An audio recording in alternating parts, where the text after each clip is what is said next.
ক্রিকেটের এই সংকটময় সময়ে যদি ফাহিম আহমেদ স্যার ক্রিকেট বোর্ডের সভাপতি নির্বাচিত হন তাহলে আমার কোনো আপত্তি নেই, বরঞ্চ আমি খুশি হব।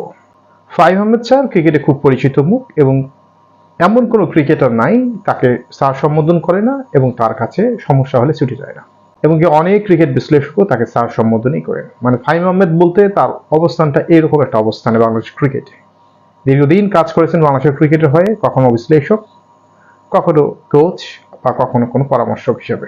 কিন্তু ইদানিং তার অনেক সাক্ষাৎকারে যে কথাগুলো আমি শুনতেছি আমি অবাক হয়ে যাচ্ছি যে এই লোকটি গত 15 বছরে ক্রিকেট বোর্ডের আশেপাশেই ছিল, ক্রিকেটারদের নিয়ে কাজ করার সুযোগ পেয়েছিল, যদিও সেটা অল্প পরিসরে। তার ভাষ্য মতে তিনি এখন বলতেছেন যে আমার মাথায় যেসব ক্রিকেট প্ল্যান ছিল আমি কখনোই শেয়ার করতে পারিনি ক্রিকেট বোর্ড কাছে।